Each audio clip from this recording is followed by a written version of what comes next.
नमस्कार बहिणींनो, मुख्यमंत्री माझी लाडकी बहीण योजनेसंदर्भातील महत्त्वाची अपडेट आलेली आहे। फक्त अंगणवाडी सेविकांजवळच तुमचे अर्ज जे आहेत ते आता जमा केले जाणार आहेत।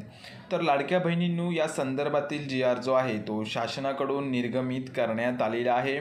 GR मधील संपूर्ण माहिती आजच्या व्हिडिओमध्ये आपण जाणून घेणार आहोत। चॅनलवरती तुम्ही नवीन असाल तर चॅनलला आत्ताच सबस्क्राइब करून बाजूच्या बेल नोटिफिकेशनला ऑन करा, जेणेकरून आमच्या प्रत्येक महत्त्वपूर्ण माहितीची अपडेट तुम्हाला भेटत जाईल। चला तर मग व्हिडिओला आपण सुरू करूयात।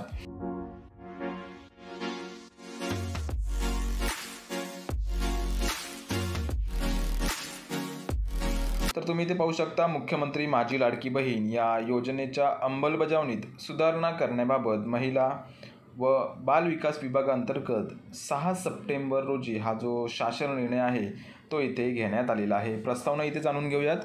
राज्यातील महिलांच्या आर्थिक स्वातंत्र्यासाठी आणि त्यांच्या आरोग्य आणि पोषणात सुधारणा करण्यासाठी तसेच कुटुंबातील त्यांची निर्णायक भूमिका मजबूत करण्यासाठी महाराष्ट्र राज्यात मुख्यमंत्री माझी लाडकी बहीण योजनेची अंमलबजावणी जी आहे ती करण्यात येत आहे।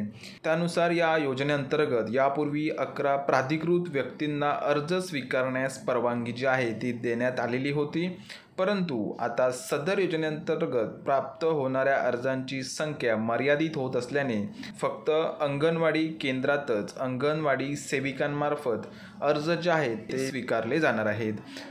थोडक्यात मित्रांनो, आता तुम्हाला अंगणवाडी केंद्रामध्येच अंगणवाडी सेविकांजवळ तुमचे लाडक्या बहीण योजनेचे अर्ज जे आहेत ते इथे सादर करावे लागणार आहेत। तर इथे शासन निर्णय काय आहे तो इथे आता आपण समजून घेऊयात।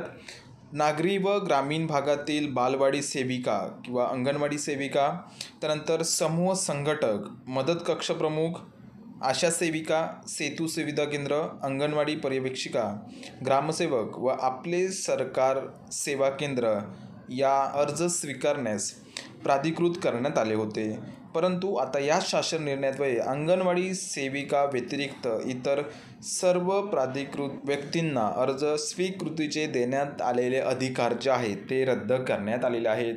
अतिशय महत्त्वाची अशी ही माहिती आहे। आता तुमचे अर्ज जे आहेत ते तुम्ही आशा सेविका किंवा मग सेतू सुविधा केंद्र, अंगणवाडी पर्यवेक्षिका, ग्रामसेवक, आपले सरकार सेवा केंद्र अशा ठिकाणी अर्ज जे आहे ते तुम्ही आता सादर करू शकत नाही आहात, आणि जर तुम्ही सादर केला तर हे अर्ज तुमचे मंजूर केले जाणार नाहीत।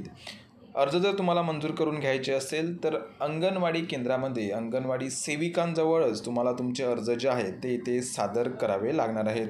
पुढे तुम्ही इथे पाहू शकता, या शासन निर्णयाच्या दिनांकापासून फक्त अंगणवाडी केंद्रात अंगणवाडी सेविकामार्फत अर्ज स्वीकारण्यास मान्यता जी आहे ती इथे देण्यात येत आहे, आणि सदर शासन निर्णय दिनांक 5 सप्टेंबर रोजीच्या मंत्रिमंडळाच्या बैठकीत घेतलेल्या निर्णयानुसार इथे निर्गमित करण्यात येत आहे।